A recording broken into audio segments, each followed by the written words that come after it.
करना, ठाकुर जी एक दिन पुनः फिर उन ऊंचाइयों पर लेके जाएंगे, उसको स्वीकार करो। अब उसके लिए दूसरों को दोष नहीं देना चाहिए। हमने ये कराया इससे ये हो गया, हमने वो कराया उससे वो हो गया, हमने ऐसा किया शायद कहीं उससे तो नहीं हो गया। ये संशयात्मक बुद्धि कभी मत रखो, नहीं तो ये चीज आपको ना जाने कितना दुख देगी। जीवन में जो कुछ भी प्राप्त हो सब में ठाकुर जी की कृपा का अनुभव करो, और इस गुण को जैसे मानव का किसी किसी के गुण होते हैं, वो चाह करके भी अपने उस गुण से रह नहीं पाते। ऐसे ठाकुर जी के अंदर सबसे विशेष गुण है कृपा का। आपको पता है जगन्नाथ भगवान कितनी देर सोते हैं? 2 घंटे। और वो 2 घंटे भी सोते नहीं हैं, वो अपनी नित्य चर्या करते हैं। श्री जगन्नाथ भगवान का मंदिर रात में कितने बजे बंद होता है ये कोई नहीं बता सकता आपको। कोई कहेगा 11 बजे, कोई कहेगा 12, कभी कभी 1 बजे तक तो मैंने दर्शन किए कितनी बार। और 3:30 बजे, सुबह 4 बजे ठाकुर जी का फिर से उत्थापन हो जाता है, बहुत जल्दी उठ जाते हैं। और ये 2-2.5 घंटे के लिए भी जो मंदिर बंद होता है उसमें भी जगन्नाथ भगवान सोते होंगे, ये संभव ही नहीं है, क्योंकि जगन्नाथ महाप्रभु अनमिष हैं। अनमिष कहते हैं, इनको कहते हैं निमिष। ये जो पलकें होती हैं इनको कहते हैं निमिष। हम सब कौन है? हम सब निमिष हैं, हम सबके पलकें हैं। लेकिन श्री जगन्नाथ भगवान कौन है? बोले अनमिष। उनके निमिष नहीं है, उनके पलकें नहीं है। उनके ये आंख बंद होने वाला जो ये एक्स्ट्रा ये ठाकुर जी ने दिया, ये जगन्नाथ महाप्रभु का नहीं है। क्यों नहीं है? बोले ताकि मेरे नेत्र सदा सर्वदा खुले रहें और आगे आने वाले प्रत्येक भक्त को मैं देख सकूं, इसलिए अनमिष हैं श्री जगन्नाथ महाप्रभु। अनमिष बन के बैठे हैं।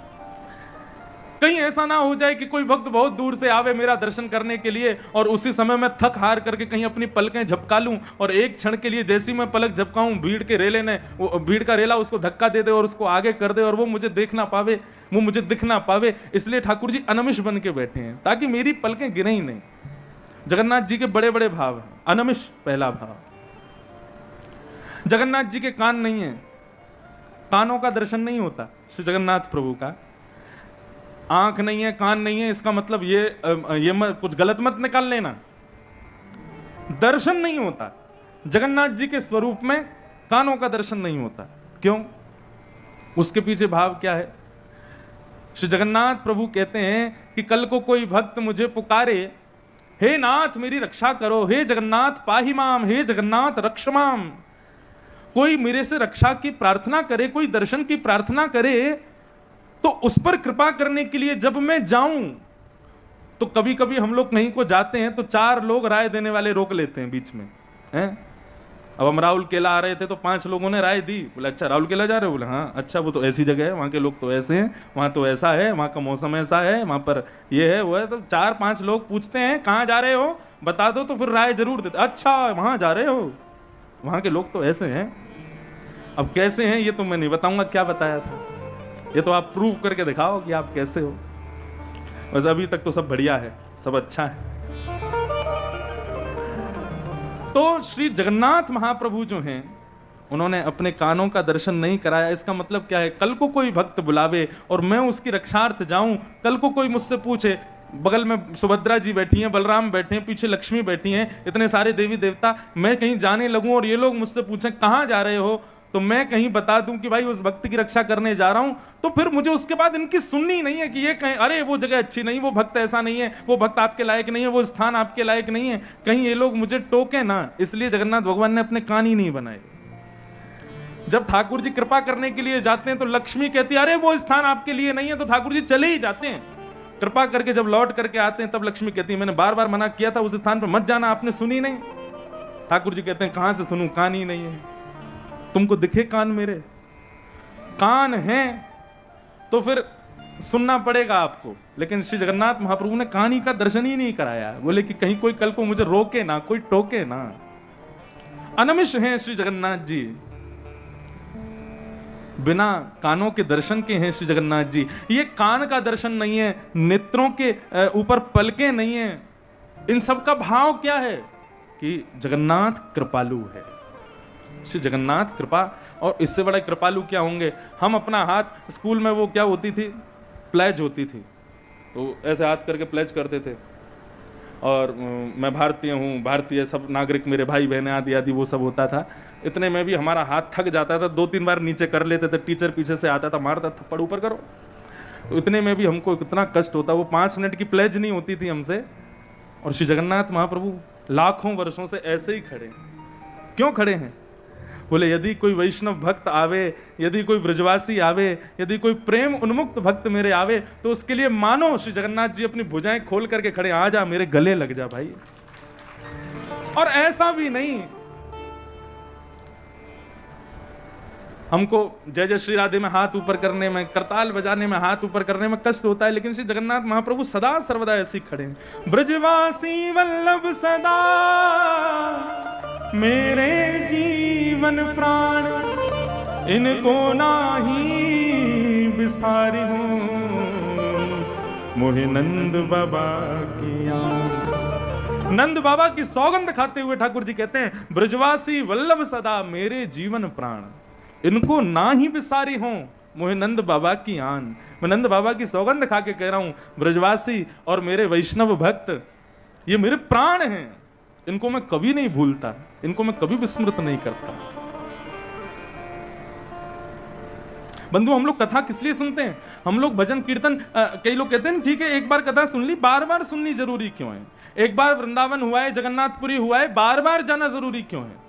दर्शन वही है, वृंदावन वही है, स्थान वही है, कथा भी वही है, बार बार इसको करो, ये हमारा धर्मशास्त्र क्यों कहता है?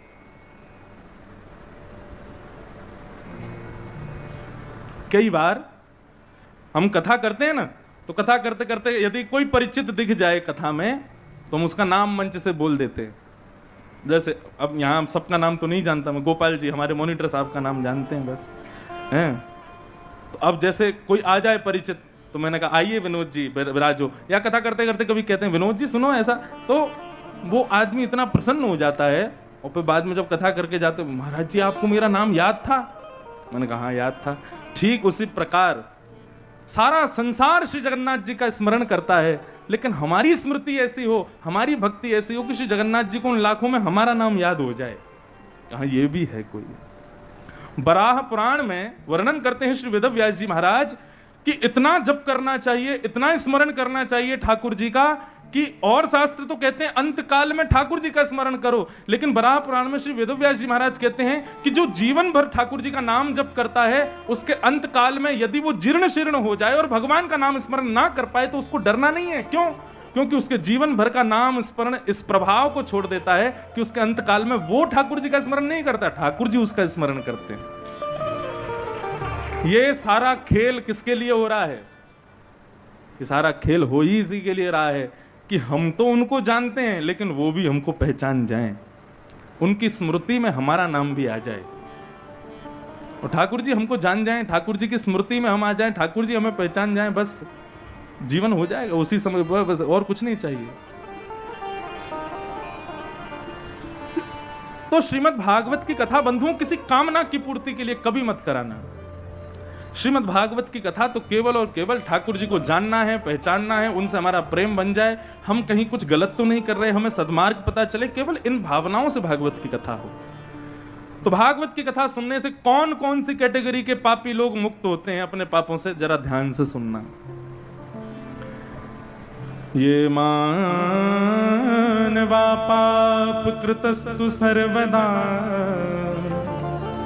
सदा दुराचार रता विमार्गगा क्रोधाग्निदग्धा कुटिलश्च कामिनः सप्ताह यज्ञेन कलौ पुनन्तिते।